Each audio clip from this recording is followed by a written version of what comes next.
Oh, don't we have to turn that thing off completely? Oh, yeah, maybe. Oh, hold on anyways. Oh, she's wearing her merch. Damn, it looks dope, dude. Oh, yeah, I was gonna say. For those of you just listening, Sam is lighting the candle that's on our table. Because the YouTube comments, tell them about the YouTube Because the YouTube comments, people are like really upset about the fact that we never light that candle. There's like, yeah.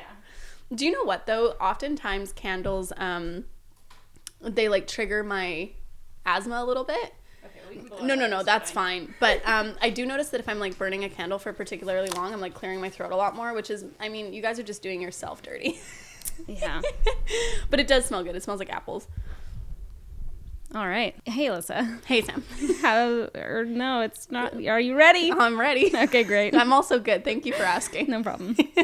How are you, more importantly? Are you ready? I feel like this is always one-sided. Yeah, no one ever asked me if I'm okay. Yeah, I'm ready. So today, if you're watching the YouTube version, you can see that I am prepared. Okay, I have my laptop, I have my notebook. Was that shade? No. You can see that I, singular, I'm prepared. No, but do you know what's funny is when I was downstairs thinking, I'm like, it's so annoying. Not annoying. I'm like impressed by the fact that you can read something and you absorb it like so fully that you can confidently like talk about it. Oh, I cannot do that. I'm not that person. Like I read so much information. Yeah. None of it is in my brain. It's all here. That's fair. Like if I was like at dinner or something, I would not be able to like relay the information back. Whereas you're just like, so on this date at this time, psilocybin. But I only absorb the things that like I find interesting. You know what I mean? Yeah, but you find fucking like everything interesting. That's true. Yeah. Don't deny yourself this pat on the back, okay? You deserve it. All right, I'll take it. Anyway, today we wanted to talk a little bit about and by a little bit I mean for an hour, about alternative medicine. And I want to preface this topic by saying that we are in no way endorsing the use of drugs. But also like alternative medicine, but not in like a Gwyneth Paltrow kind of way. Yeah. Like in a like. I'm not like rubbing jade rocks on my vagina. Yeah.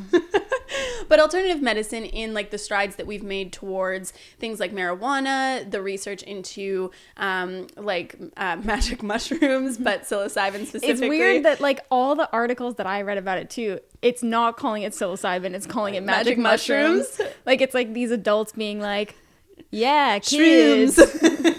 Yeah. Magic mushrooms. Yeah.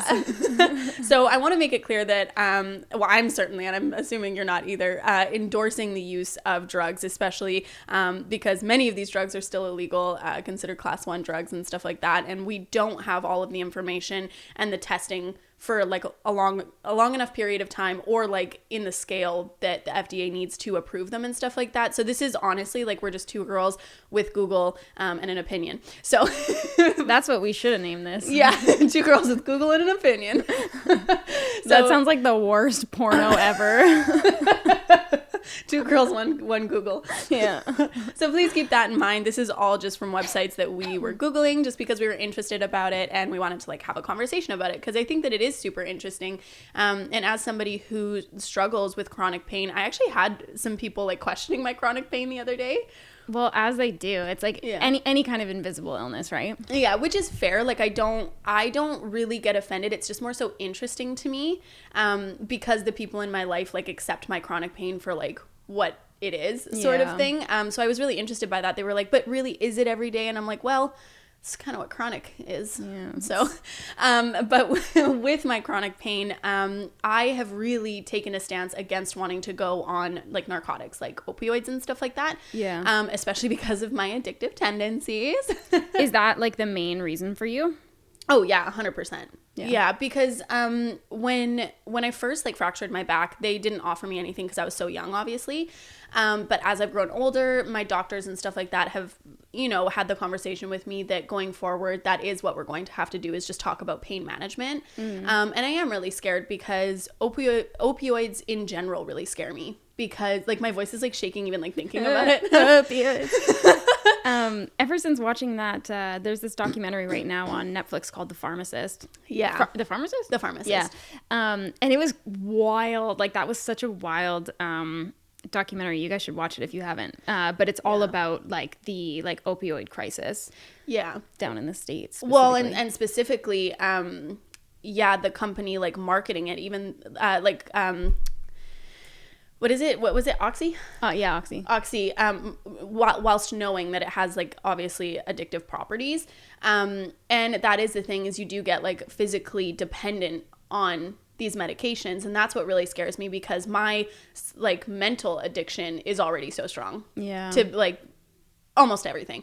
So thinking about adding like a physical component to that is just like terrifying to me. So I really am trying my best to do what I can for my body to limit the time that I would ever have to be on some sort of pain medication like that. And I'm not like putting down anyone who has to be on pain medication and has made that choice out of necessity, especially because I've been in the type of pain where I have had to be on like morphine and stuff like that. So I understand that there is absolutely like a necessity for it. My concern more so is like personally with like my addictions. Yeah, it doesn't. Yeah, it's not like I wouldn't be able to do that. So anyway, I thought that it would be cool to kind of like dive into some of these like other things that are coming up. And this topic kind of like started to spark when we were talking about marijuana. Yeah. I'm curious actually like what because obviously now like there's like more and more conversations around like marijuana, magic mushrooms, like ketamine, like stuff like that for like mental health. But like, what's your like knee-jerk reaction to that? So like I said in like one of the other episodes, I grew up kind of like a prude almost. Oh, really? Yeah. Like I was super like, which is so funny for anyone who knew me in my like late teens. But I grew up like very against drugs and like very like closed off from talking about like sex and stuff like that. Like I was really just like white picket fencing it. So and some of that still lives in me, right? Like I obviously like there's a version of me that I want to be, and then it's fighting with the person that I was like growing up sort of thing. Yeah. So when I think about things like microdosing, like psilocybin, shrooms, my knee-jerk reaction is like, ugh. Yeah. You know what I mean? I'm like, no, like that's a fucking drug. Yeah, it's so funny because like I was thinking about that today before I started researching it. Yeah, I left it to the last minute, guys.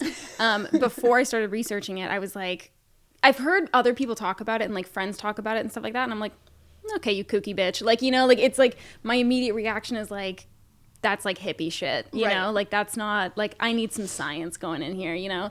But when I started, and my initial reaction as well was that like, I don't doubt that it works for other people, but like, I wouldn't do that.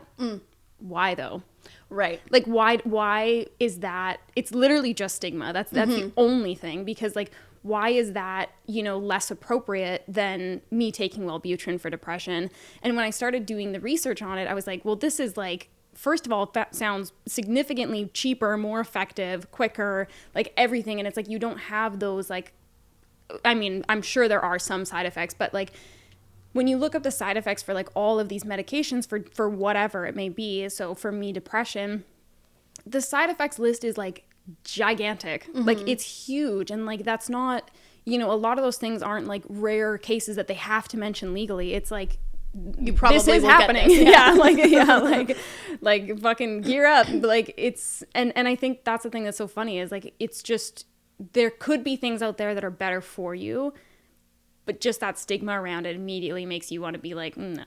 Well, that's what I was reading about. I don't know why I got so stuck on shrooms, man. I was like, I found it super interesting too. Yeah. But that's what I was reading about it, is that it's kind of like the outcast of like this kind of like study, like the study of conventionally like recreational drugs, turning them into like for medical, why am I stuttering so much, for medical purposes, is that it's the outcast because we think of it as like the shrooms of the 60s, I think is what it said. And when I was reading about psilocybin and like all, because I'm a person who needs science as well. Yeah. Like even if I'm in like a minor argument, I'm like, well, where's your fucking research? Yeah. I'm like, I'm not just Do you have any peer reviewed? like, well, I'm not just going to agree with you to agree with you. Like if you have some like fact behind it, then I'll change my opinion. But until then, where's your peer-reviewed article, motherfucker? Yeah. But when I was reading about the science of it, I was like, they're making some good, like, and not that I know enough about science to know if it's real, but like obviously the websites that we choose to like research are pretty, like, I have like Harvard.edu The Inquiry, and shit like that. The Inquiry, In Touch magazine. yeah. The Inquirer, isn't that what it's called? Inquirer, yeah. The Inquirer, Wikipedia. Actually, Wikipedia is a good source for like information. It's just like they hated on it in schools. It can be, but anybody can change it. That's the problem. That is the problem. Yeah. But anyway, I didn't pull anything from Wikipedia, so there you go. But anyway, my personal like research started with marijuana, but where do you kind of want to start on this? We can start with marijuana. I was researching more about shrooms just because like I like tried marijuana and it didn't work. So I was like, nah, it's bullshit. Well, and that was the thing for me too, when like I smoked weed a couple times in high school. Hey, mom.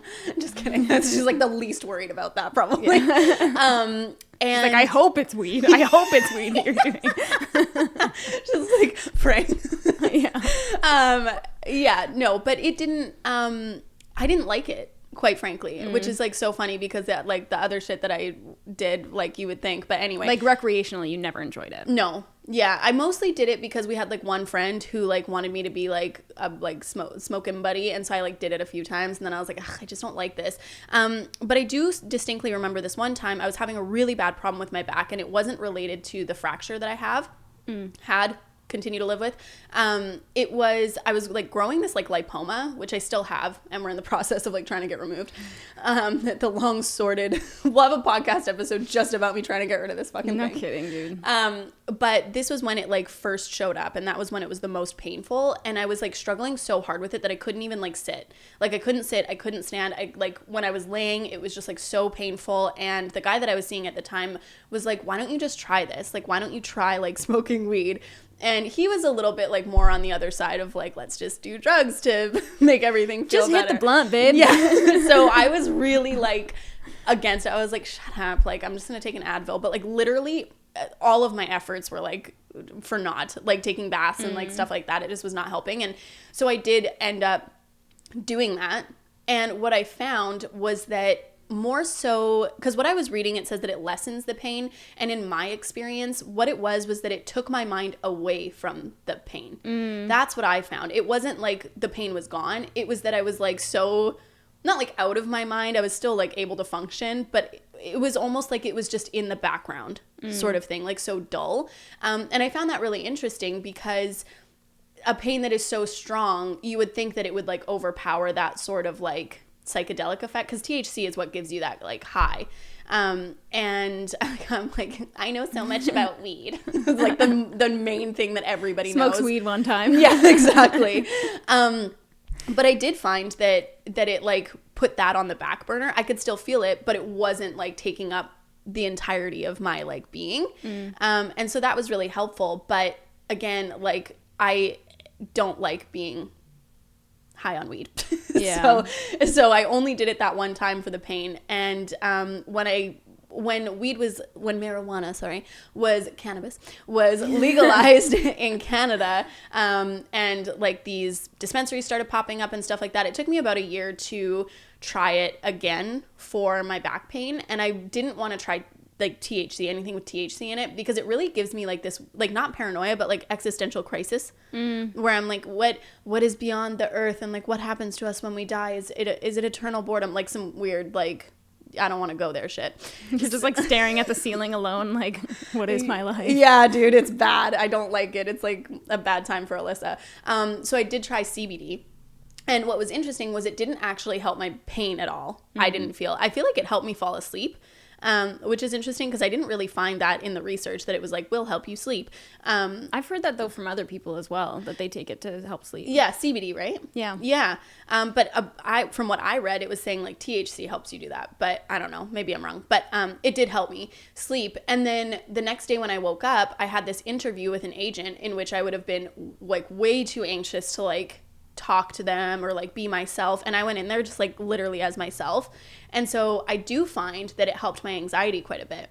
Well, and I'm also curious now, just like hearing you say that like in like perfect succession like that, I'm curious if just you getting enough sleep was the main thing that helped your anxiety, because like like when we're talking about all of these things, like you saying that it didn't really take the pain away, but it made you like not think about it. Like that is the issue with so many of these things. Like it's your mind that's like destroying you. Like your body can like withstand so much, but if your mind isn't there and you're not able to like cope with it mentally, that can be like such a killer. And then, you know, if you're not sleeping well, then you're obviously not like at your like max mental capacity. Dude, sleep? Like when I took psychology for 2 years in college. But when we did our unit on sleep, it is wild how much sleep affects our well-being. Yeah. And I didn't research it for this, so I can't really go into it, but like, well, and stress. Yeah. Like it's crazy how much those things drive like other issues, like ailments. Yeah. But what about you with because when I was reading up on this today, I was like, oh, but maybe she could just try it again. But I know that you did you did your due diligence with the marijuana. Yeah. So do you want to talk about that?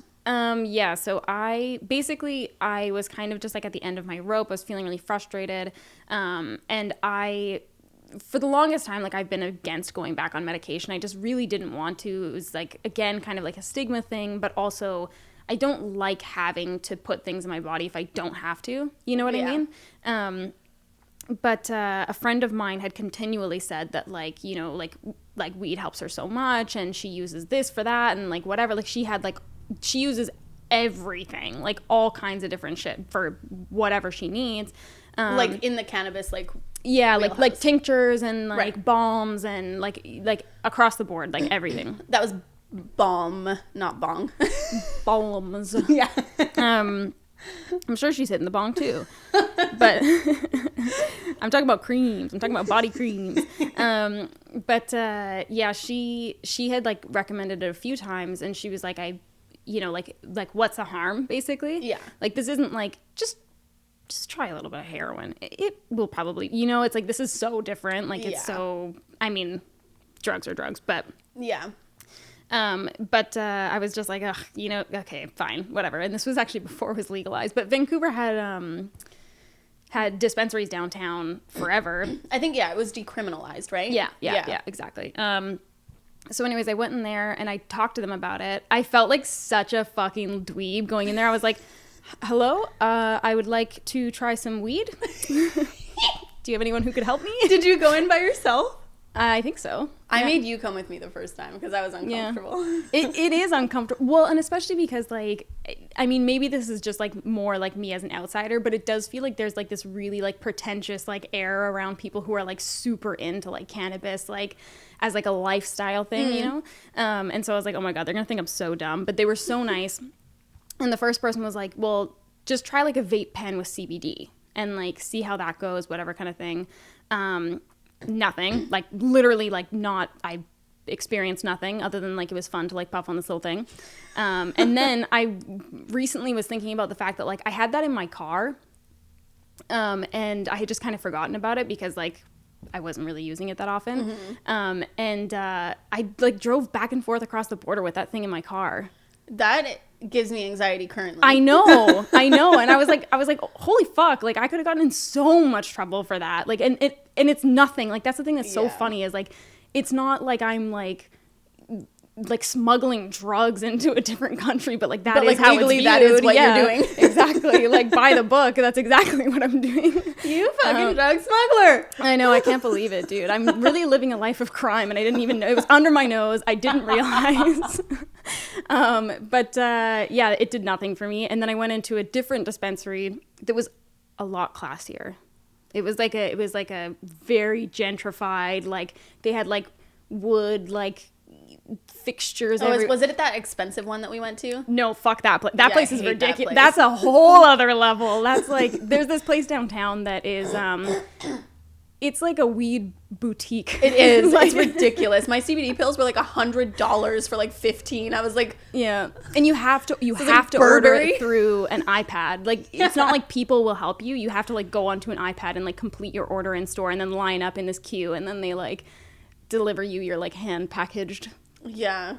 So weird. Fucking designer CBD. Yeah, it wasn't quite that bougie, but I went into another place and I told him, I was like, I tried the CBD pen, it didn't really do anything, blah, blah, blah. And he was like, honestly, like, and who knows, like, I don't know if this guy's research is sound or not, but he was like, it's not going to do much without THC. So he was like, you at least kind of want to do like a 1-to-1 for depression. Yeah, for depression specifically.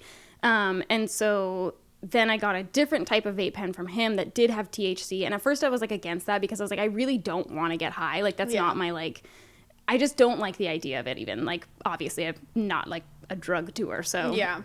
And it's never been something that I'm like, I wonder.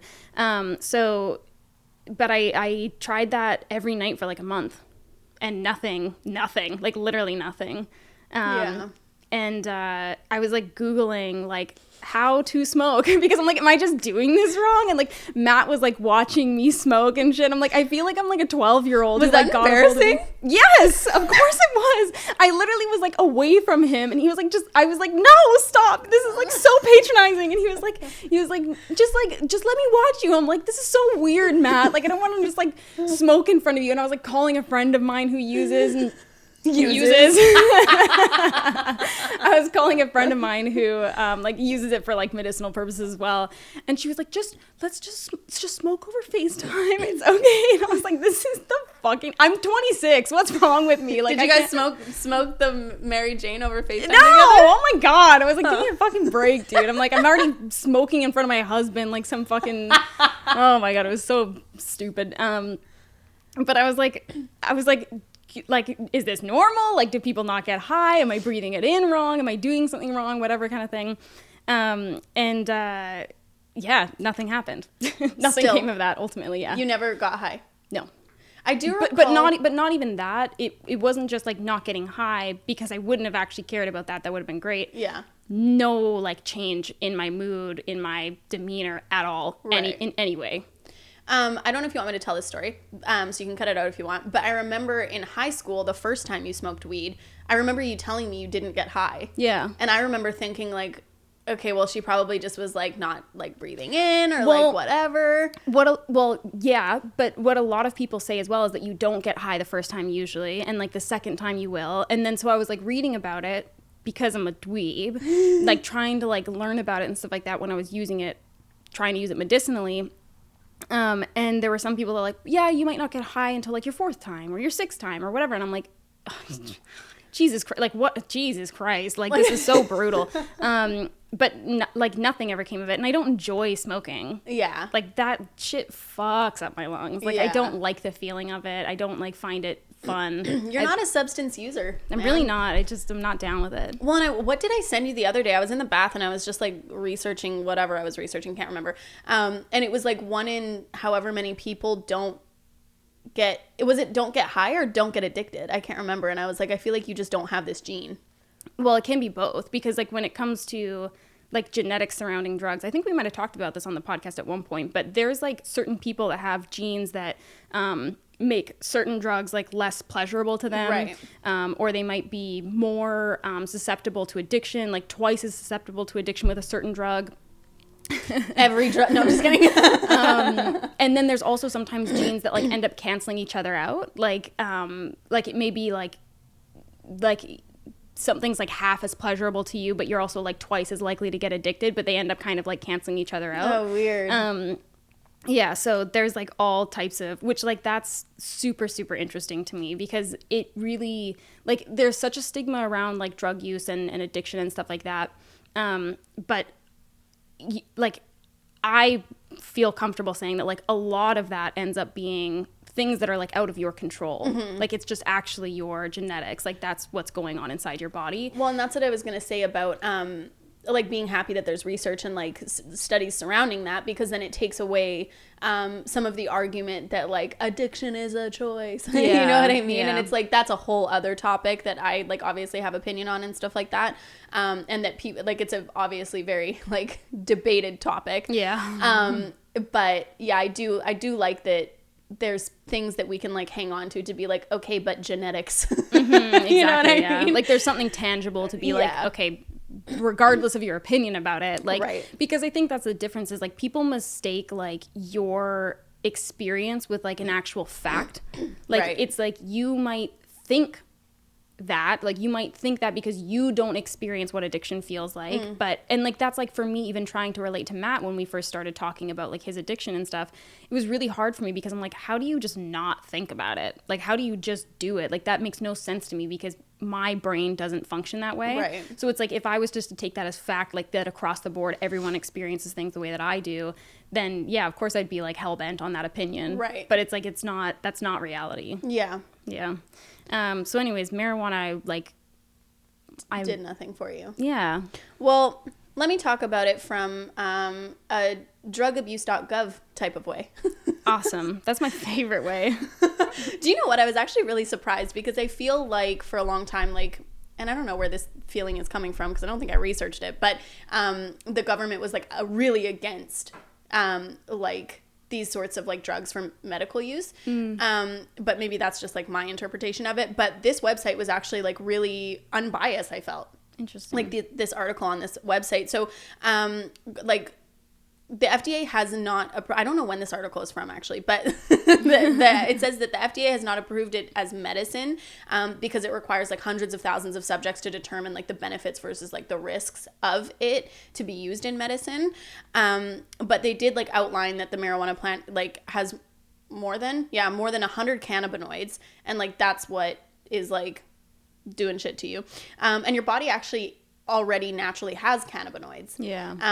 And some of them are extremely like powerful, and it said that it has led to serious health effects when misused, but it didn't outline the serious health effects. Yeah. So I'm interested to like learn about what those are, because from my like just like living in society sort of thing, like other than like obviously your lungs, yeah, like that kind of shit, and like motivation, I would just be curious like as to like what those health effects are, other than like breathing fucking smoke into your lungs, which is just never good.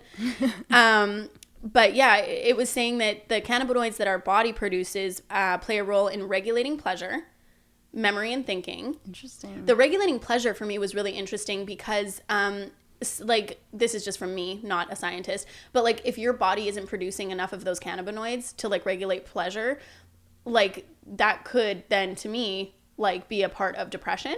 Oh, yeah, of course. Right? Yeah. That's what's really interesting to me. Memory and thinking, which, I mean, it's like a like trope or whatever that people who like use marijuana are like not good with memory and stuff like that. Yeah. Concentration, body movement, appetite, which is a huge one, especially for cancer patients. And I feel like confident like talking about that because like obviously my dad was a cancer patient, and he did use marijuana like right in the, well, I mean my dad liked the raver, like I don't think that was really a secret, but he used it like medicinally in the end, and it did help his appetite actually. And I did find that when he was using it, he was like a lot more calm with kind of his like own mortality. Do you know what I mean? Yeah. Because like the knowing that your life is going to end, like the psychological effect that has on someone. Do you know what I mean? Like that's, how do you even come to terms with that? Well, and just like you said earlier, it's like it doesn't like take away the facts and the pain, but it's like it does take away the like panic almost. Yeah, it was really like and I mean it's so hard to talk about this because like when I talk about it like this, I have to remove myself from the emotion of it because I'm just trying to like talk about like the facts of it. So don't get it misconstrued, but when I say it's interesting, but it was really interesting to watch how marijuana like affected his mood and like his appetite and his ability to like do things sort of, and when he was using it, he wasn't able to really do anything for himself, but just even seeing him like smile and like laugh once in a while was like, it was like really uplifting. And so I kind of like I don't know, am I an advocate? I don't know. I guess I just became one. Like thinking back to it, because like if, especially in end of life situations, what harm? Yeah, exactly. I believe my aunt actually was using like it medicinally as well for like appetite and stuff like that because she had cancer. I'm pretty sure she ended up using it as well. Yeah. I mean, I think that's the thing is like it's clear to see that it is helping people. Like, I don't think that's like all in people's minds by any means. And I think that like, regardless of whether or not something helps me, I still see it helping other people. So like I could try another medication for depression and like have the worst reaction to it, and then someone else is like, that drug like saved my life, you know? And I think it is literally the exact same thing, but it's just funny how much of a... Well, and I think that it is because of stigma. And it is like, I feel the same way. I don't like putting things in my body, and more as I'm growing older. It's just so funny because like people who listen to this that knew me before, but as I grow older and kind of like get to know myself better, I do want to only put in my body like what fucking comes from the earth, dude. I can't believe I'm this person. But even when people are talking about like supplements and stuff like that, like supplementing your greens, like with a powder and stuff, like in my mind I'm like, but I want to be able to consume that in a more natural way where I'm like chewing the leaves and stuff like that, like instead of it being in a powder. And that's such like a like different thing, but there is actually a difference between chewing greens and having them in like blended form. It changes. I remember you telling me that from your... It changes what? Sorry? It so like when you chew it, like it releases nitrogen and stuff like that, and I can't remember what exactly that does with like the digestion process or the like your body being able to absorb those minerals and nutrients differently, but it I'm pretty sure that was correlated. Yeah. So I don't have a lot of like good solid facts here for you, but I do know that it's different. You did when you were like learning it though. I remember like I learned that day. But even with like vitamins and stuff, and I'm not talking about people who have like severe deficiencies that like obviously need to supplement with a vitamin. And like iron is a huge one like that. Like I had to take iron when I was in high school. Well, almost like people preemptively supplementing. Right. You know what I mean? Like I think that's and it's funny because like that is just kind of like us as a society, you know. It's like, well, why would I do that when I can just like take a pill for it? And yeah, like there's a huge difference obviously between people who are like anemic and iron deficient and whatever, and they don't have like it's not going to change no matter how much like spinach you're eating. But yeah, like people that are kind of preemptively doing that. And also we learned a lot about supplements too in that nutrition course, but they talked about how like some supplements aren't actually beneficial if they're not coupled with other things. Right. So like with iron specifically, I'm not sure about supplementation, but I know like through like eating, like iron is like better absorbed if it's also with like alongside vitamin C. So like it's not as effective if you're not also implementing vitamin C, but it's sort of like people just like, it's like this one, like they narrow in on this one thing, like iron is important. Okay, iron is what is important, and then that's like all encompassing. Like they think that that's going to solve all their problems, but it's like no, like iron in conjunction with this, and like also having healthy levels of this thing and this thing and this thing. It's like it's all important. Thinking about our bodies and how they actually stay functioning. Me. It's like a domino effect of shit. Like damn, honestly. It's crazy. That reminded me of like the forest thing about how they were only planting one type of tree, and then the trees couldn't talk to each other, and that's from season 1. Oh yeah, because we explained that, didn't we? Yeah, I think so. Yeah, season 2 or whatever. If we didn't explain it, I'm so sorry. Now you guys don't get to know how trees talk to each other. And just to like round off this talk about marijuana, there have been recent animal studies that show that marijuana extracts may help kill certain cancer cells. I thought that this was like a rumor that this was happening, but this is like from like a .gov website, and it said that it was showing that it can kill certain cancer cells, and I think that they were talking about a certain type of brain tumor, but that it can also reduce the size of other cancer cells. Excuse me? That's fucking crazy, dude. That's wild that this is like really a thing, and I might be like super naive. Sorry, my Apple Watch is like buzzing like fucking crazy. No, we're good. I might be like super naive and like thinking that was a rumor. I don't know why I thought that, but apparently it has fucking merit. And they're also conducting preclinical trials to treat symptoms of other illnesses and conditions such as like multiple sclerosis, and HIV/AIDS. Interesting. So what are like the main like benefits of like using marijuana medicinally? Well, beyond cancer destruction. Well, cancer destruction would be a fucking huge one. Yeah. Well, it's a stretch, but I mean, is it? I don't know. I think that they need to like put more into this. Like, is cancer not like the leading cause of death right now? I think it might actually be like heart disease. Oh, heart disease. Yeah. Anyway, regardless, I feel like there needs to be like I feel like people Heart are disease. like, oh, is it? Yeah. Wow. Yeah. Okay, regardless, it killed my dad, so. Yeah. Carry on.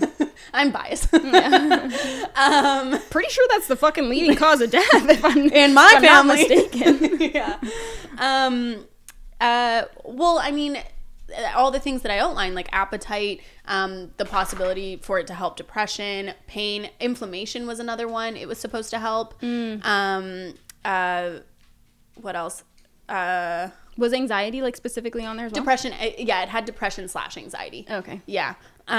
So it would seem that there's like, It's funny how often that's coupled. I know, because they're like, I wonder. It must be like a very similar function of the brain that's Yeah. causing both things, because it always is coupled almost. Yeah. Yeah. Which is interesting because like you have depression but not anxiety. I have anxiety but not depression. And they're so different. Oh yeah. Well, yeah, completely different.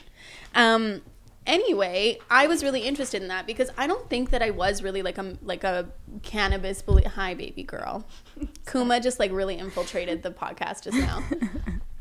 Yeah, it's very sweet. I don't think that I was like a cannabis believer like even a couple years ago, but as like things start to develop and as the science grows, I'm kind of being like, okay, so like really what is the difference? Because all of these pills that we have in the pharmacy had to have started somewhere. Yeah. You know what I mean? And so it's like, why can't, I mean, if there were dangers with these other types of drugs, then of course, yeah, for sure. But like, why not research it? Yeah. Like, why not discover that and try to move forward with it? Like, why is there this stigma specifically around these drugs? Like, is it because you've criminalized it and now you don't want to decriminalize it? Or like, we've created this thing where it's like, well, this is bad, so we're not even gonna like humor it being okay now. But that's the thing that's so funny, because like when you look at like the effect of like oxys, Right. How in God's name is that like more medically sound than something like marijuana? You know what I mean? Like, it's just, yeah, it's wild. Well, and not even like medically, like for me, not medically sound, because like it is true that it is a powerful painkiller. Yeah, of like course. It's like it's so powerful. Like, of course you're going to feel the effects of that, but more so like, how is it more worthy?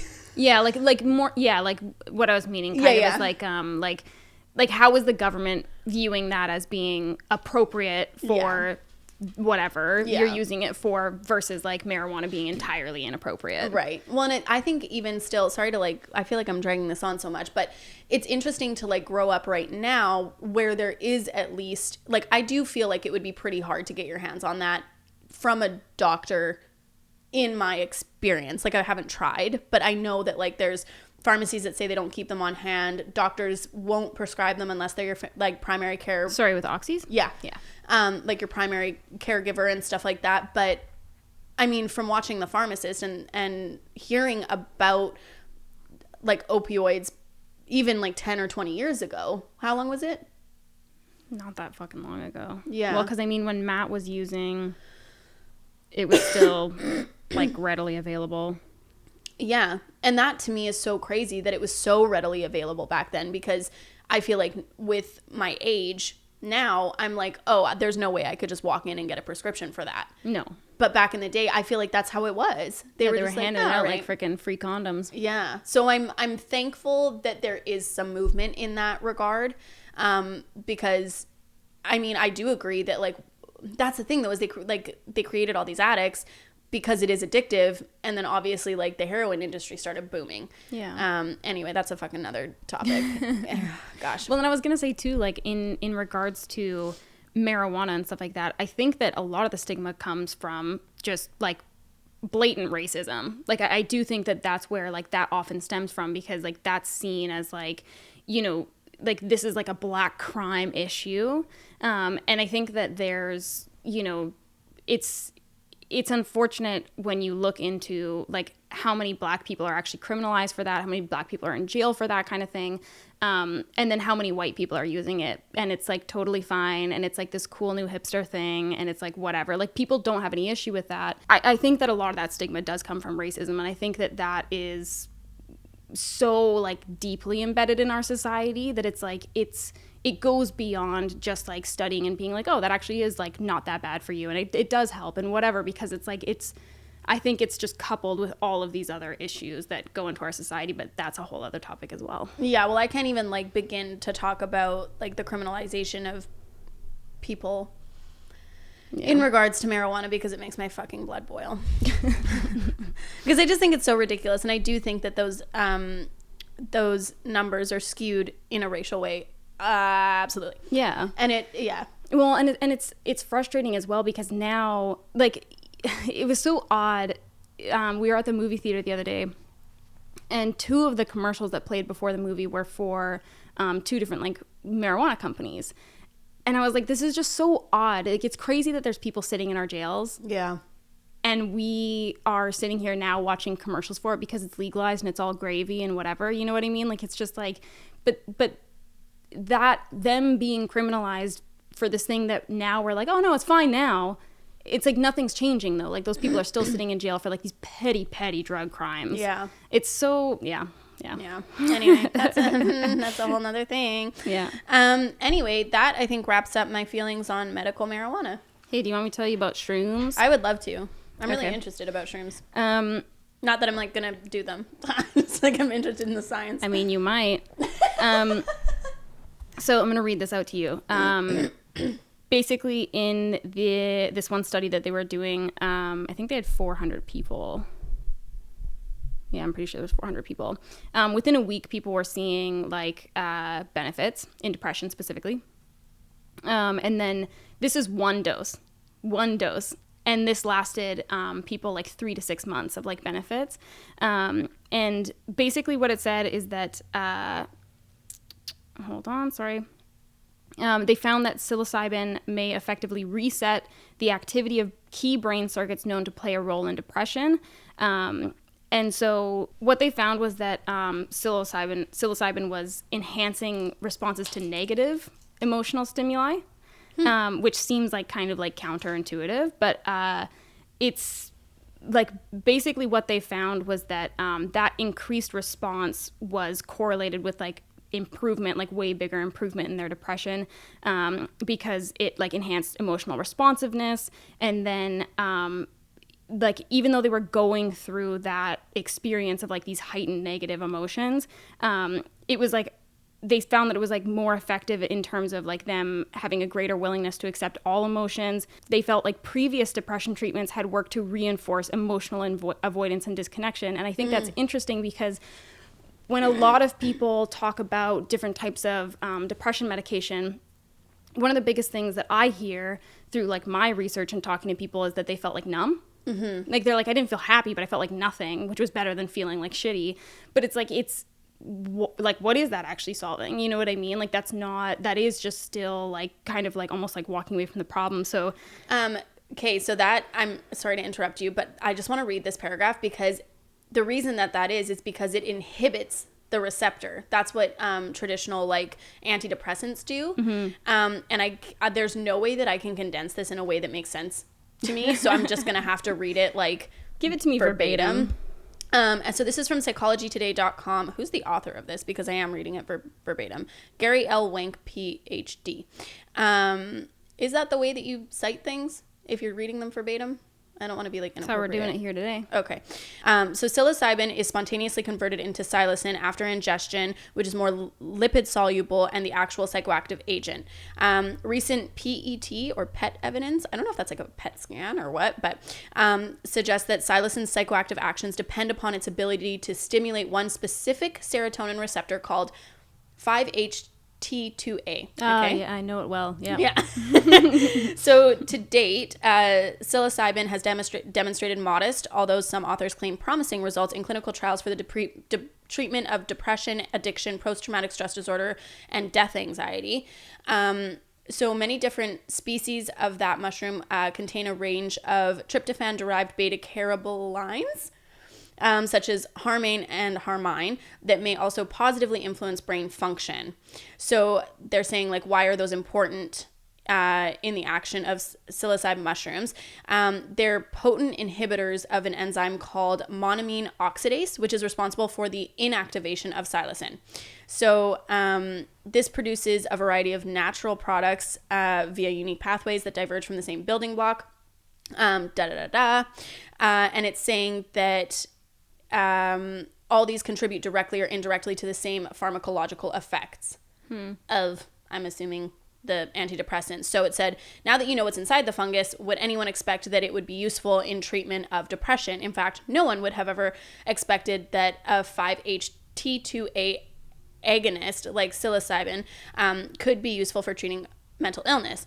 And then it says, to understand why that is true, it's necessary to appreciate the role of 5-HT2A receptors in the brain. For example, abnormalities in the structure and functions of those receptors may underlie the presence of schizophrenia, depression, anxiety, and drug addiction.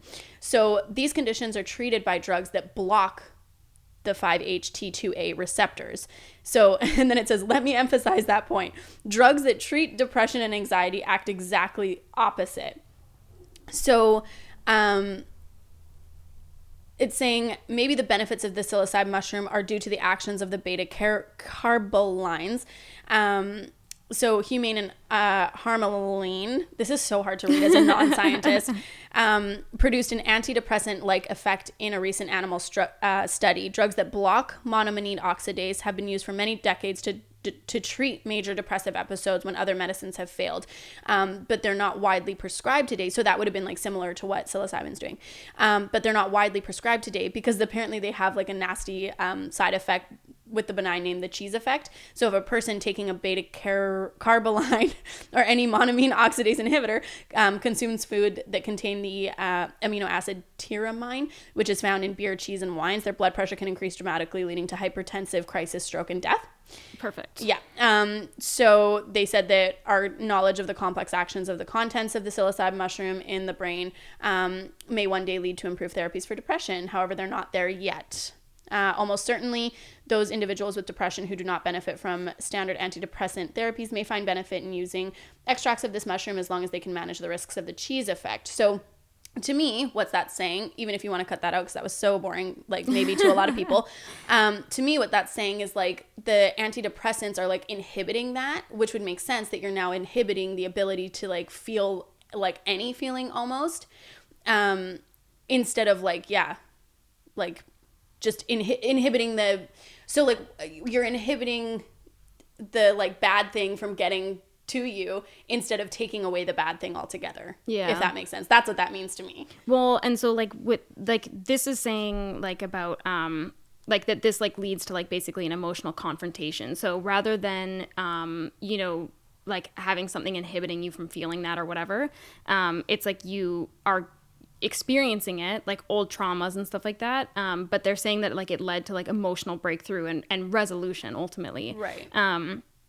And like that's kind of what like every article that I've read about it, they're like it basically like shakes up your brain, and that's when Aaron, my brother, had his brain injury, that was what the doctor said to us, is that they were like he can do things. It's just like his brain needs to figure out new pathways. So those old pathways, they don't work anymore. Like picture them being like, that's a dead end. And now it's like he has to just his brain has to find different ways. And so to me, like that's kind of what this is sounding like. It's able to do is like create new pathways that are like helpful and like also, you know, help break down pathways that were causing depression. But so what I thought was interesting about this was that they would take, like in this study, they were taking one dose and experiencing positive side effects for like up to 6 months. And then I was looking at ketamine in comparison. First of all, ketamine treatments, this is out of a clinic in Saskatchewan where no part of it is covered by the Saskatchewan healthcare. Individual treatments, one treatment is $475. A full treatment course, which is 6 treatments over 3 weeks, is $2,850. And it only lasts like 6 weeks. Like the effects, like the positive effects of ketamine was only lasting about 6 weeks. And to me, I'm like, that's not certainly not cheaper than like traditional medication. And it doesn't seem to be that much more effective. Like having to go in for like that many like IV ketamine treatments. Right. For us anyway, because I don't know what the US pays for their antidepressants and stuff like that. Yeah, exactly. Yeah. But did you do any research on ketamine? Not a ton, because like I kind of started reading about it and I was like, well, this sounds poo-poo. Yeah. Because ketamine is like a horse tranquilizer, no? I'm pretty sure that's what we always like Called it. Yeah. Because I know that they were doing studies as well with MDMA, and I feel like MDMA is like a more recognized thing in the community right now Than ketamine? Than ketamine or even shrooms. It seemed like all of a sudden people were recommending it to me like crazy. Like I have like so many people in my DMs and like on my like YouTube lives and stuff like that being like, just try ketamine. And like when I first saw that, I was like, pardon me? Like I was like, excuse me? Like that seems a little outlandish. Like I don't think we're quite there yet where I'm jumping down the ketamine hole. But I mean, it's a thing. Yeah. But I think that that's like with all of these different, like alternative medicines, so to speak, but they don't even really feel that way when you like start researching them. But with all of them, it's like having like just enough of a good thing, you know? And it's the same thing with any other medication as well. It's like if you're overdoing it, then yeah, obviously that's not going to be like a positive side effect. But it's like doing this like microdosing with these various drugs is like, it just seems to be benefiting people in massive ways. Well, and the worry for me though is that people are doing this like on their own because it's not legal, regulated, right? Yeah. And so if you take MDMA off of the street, you have no fucking idea what's in that, because that's the thing, is like MDMA is to say that it's like pure, but like no MDMA that you're gonna find on the street is pure. It could be laced with literally anything. You have no idea. And so that's kind of what's concerning to me, is that, you know, these people who are like really at their wits' end and like they're just like reaching out to anything, they can't reach out in a safe way if they do want to try this. And so it would be really cool, I think, if the medical community could put more like funding or like research or whatever into new treatments, if they're out there, if there's evidence to support like a theory even for this. Because I think that people, you know, when you're in that situation where there's like no, I know what it feels like to be like hopeless, you know what I mean? And to be like, if there was an answer, I would take it sort of thing. And if you're hearing all of this stuff and then you go out and you know, pick up something from the street or whatever, it's not what you think it's going to be. Yeah. You know what I mean? So that is like where my concern lays with that kind of stuff. Yeah. Talking about like ketamine and MDMA especially, because things like, I mean, marijuana can absolutely be laced as well. And the reason that I find that I was even more interested in trying it was because it was coming from a dispensary. It's like, you know what I mean? There's some regulation in place. And even with like these magic mushrooms and stuff like that, the studies, obviously there's scientists in labs with like specific strains and whatever, you know what I mean? Well, that's what this, the psilocybin study that I was reading about, that's what they said, is that it was all like pharmaceutical grade compounds of known strength and purity. And obviously then they were like supervised by people. And I think that's the other thing as well, is that it's like, you know, because there's not enough studies, because there's not enough funding, because it's not regulated and like it's not legal, it does just lead to people like learning what they can. Yeah. Which like again on the internet, oftentimes it's like that information can be coming from anywhere. But it's like, if that's what you have decided, like that's the direction you're taking, it's just it just makes it so hard, because like you are self-regulating and you are trying to figure it out on your own and like figure out dosage and stuff like that. And like I could just see that getting out of hand really quickly. And again, probably like less so with marijuana, obviously, but getting into like other drugs is, I would just be concerned. And then also like, you know, well, I don't know, is MDMA addictive at all? I don't know if it's physically addictive. Or ketamine, I wonder? I actually don't know. Me neither. Because I was going to say as well, like, I wonder, you know, when it comes to, like, if those things were addictive, I'm not completely sure either. But if those things were addictive, like, managing that as well. Yeah. Because, like, if you, like, we keep referring back to oxys. I keep referring back to oxys. I feel like I'm like, what about oxys? But, like, if you're looking at that, like, if someone just gave you, like, a year's supply, you could try and figure it out, but you may not know how to like properly dose yourself and like make sure that you're not going to be taking it in a way where it's leading to like this extreme dependence and addiction and like all of these other kinds of things. But that's the thing that I was going to say about both marijuana and mushrooms, is that I think one of the biggest benefits that I see is that you're not having like this incredible like withdrawal symptoms. Whereas like with a lot of medication for like antidepressants and anxiety and stuff like that, you will have that naturally. And it's just like, that's, to me, that feels so overwhelming, because I got on medication and I was like, wow, okay, like this is really helping me, and I'm glad that I went on it.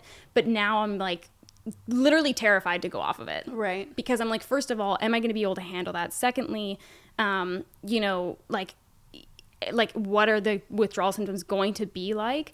And with something like mushrooms, when I was reading that thing, I was like, that would be really comforting to do it once and have, you know, positive effects for like an extended period of time, because it's not something you're taking into your body every single day. It's not something that you're, so it almost feels like, and obviously like there was something impacting it, but it almost feels like your body's like figuring it out. Like you're doing it. It's not like, well, if I go off this medication, I'm going to be fucked, you know? Like, and then I have that feeling all the time about my medication. Yeah. Well, when you're talking about like physical dependence, and I thankfully haven't really had to struggle with that at all, but this is going to sound so minimal, but recently I like lost my nasal spray. But it's not minimal. That's the thing. Like, it's completely like founded. It's just crazy to me that something as like normalized as a fucking like steroid nasal spray really impacted me. Like yesterday I was so messed up, like my head was so bad, I could not sleep because I couldn't like breathe, so I'm like trying to breathe through my mouth, and it's like thinking about it, you're like, yeah, you have a cold, but it's like when you live with like a cold every day basically, and then it's like a cold times 1,000. It's just crazy to me that something that I didn't even like think about, I just take it every day or whatever, and then I lost it, and I'm like, I can't live like this. So thinking about something that, well, and really that was something that like you weren't taking it for years and years and years, you know what I mean? Like, so that like, that specific one, but I have been on nasal sprays for 3 years. And but it's interesting that you see such like such a strong reaction from that particular nasal spray over like the course of like what, like weeks. Well, that specific one, my ear, nose, and throat doctor told me that I wasn't allowed to take because it's like McDonald's for your nose. It's and you're like exactly, I know, it's perfect. But that's the thing, is I found this nasal spray that like literally the first time I took it, like I wanted to cry, because like I don't know why this isn't more widely talked about, because so many people have it, but like chronic rhinitis is like, let's do a whole fucking podcast on nasal sprays. I just need to bitch about this for a second, because I feel like, imagine like being stuffed up for your entire like life. It's just, I think that I've like referenced this like feeling before, but it's like when you're sick and you're just like, when I'm not sick, I'm going to be like at the gym. I'm going to be so happy and be so grateful just to wake up and shit like that. And then it's like your cold is gone and you're like, yeah, fuck it. Like, it's like you don't give a fuck anymore. But yeah, like living with that every day when you get to that level of extreme with yourself. And then I take this nasal spray one time and I feel like I immediately am better. I'm like, excuse me? What? But it's because that is like not like a long-term solution, and you can get like physically dependent on it, where like your nose will just never come back from it. So who is that for? I think it's for people with like a cold or something like that, who just kind of like taking like an antihistamine or something like that to like shrink the blood vessels or whatever. I'm not a doctor. But it's supposed to be like very short-term use. But the thing is like when you're feeling, and that's what I wonder too about like addictive properties that aren't even physical, but like emotional. I was like emotionally addicted to that thing because it made me feel normal. Like I could breathe fine. And like that's the thing, is like with like sinus pressure and stuff like that, and like whatever you want to call it, nose pressure, whatever, you just feel so tired and so like, oh my gosh, like it takes so much energy to do anything. The minute that I take it, I feel better. Because it's like my nose is cleared up. I feel like clarity. And so being like emotionally invested in that feeling, you know, like I wonder that about things like microdosing, like MDMA and stuff like that. Would you get emotionally attached to that feeling? You know? I can't believe I just related nasal spray to fucking MDMA, but it happened, okay? We're accepting it. It was what it was. But I think to like round out this episode, sorry, I feel like I really like took over that episode. Hey man, I feel like it was great. People are going to be like, let Sam speak. I don't have like a ton to say, you know, like it's just, to me, it's interesting. Like the more I learn about it, the more like the stigma like kind of evaporates for me. And and it's just like, it just is what it is. Like, it's clearly working for people. So I do think that, I mean, hopefully there will continue to be like studies surrounding it and stuff like that, because it's just nice to have options, like more options for everybody across the board, in the same way that like we need options for birth control and we need options for antidepressants and whatever. It's like, It's nice to have these other forms of medicine as an option that's actually being regulated and like is approved by the FDA and stuff like that. Yeah. But round it out. Yeah, I just wanted to give like another like disclaimer sort of thing, because I think that it's really important when talking about these subjects. Again, we are in no way saying that because in the scientific community they're seeing these benefits, do we think that it's like appropriate, or are we endorsing going out and doing it yourself? Because there are so many things that you have to take into consideration, like Sam said, with like medical grade properties and the proper facilities and stuff like that. So again, we're just two girls with Google and an opinion, okay? So please do not go out and try this on your own.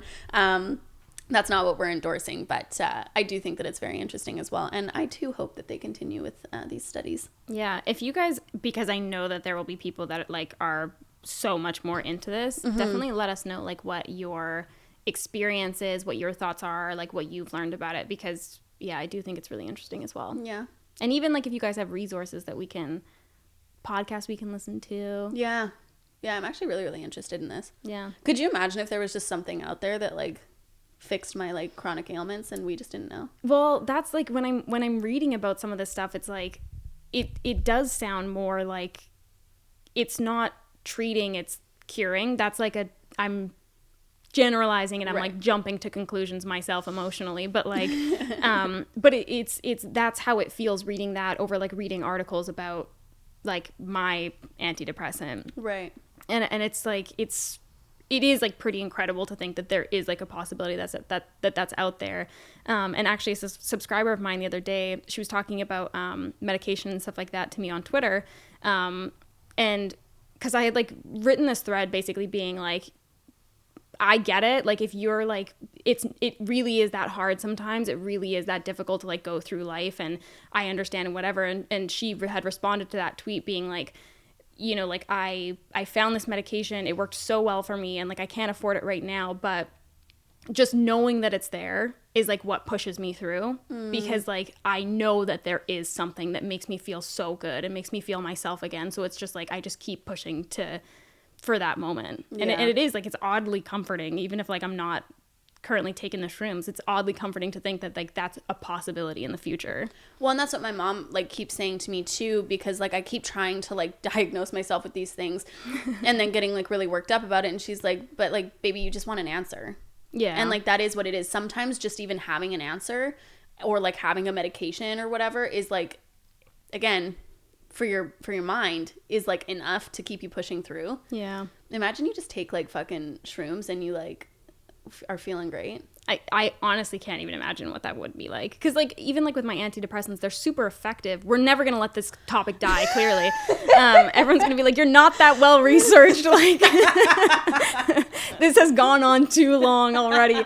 But it's like with my antidepressants, it's like even though they're very effective, my depression isn't gone. It's not like every day I wake up and I'm like, what a joy to be alive. Like, it's like I still have a hard time. I still like struggle day to day. I still know that I have depression. It's not like it's like suddenly non-existent. It's there. I know it's there. I feel it. Like, and I think that that's the thing is like, you know, it's crazy to think that something could actually just completely obliterate it. Yeah. Not that like hope everyone wakes up being like it's a joy to be alive, but yeah, it was for dramatic effect. Yeah, it was. Exactly. All right. Anyways, guys, thanks so much for listening to us ramble about yet another topic that we're only slightly informed on. Hey man, if I could fly out all of these like study researcher scientists, I would. So donate here. No, I'm just kidding. Anybody that's a study researcher scientist, email will be in the description. How dare you? I'm gonna like, but we only want study researcher scientists. I'm gonna go to school for like 20 years and then come back to this podcast and be like, well, we meet again. Talking about for dramatic effect. All right, you guys. We'll see you next week. Bye. Bye.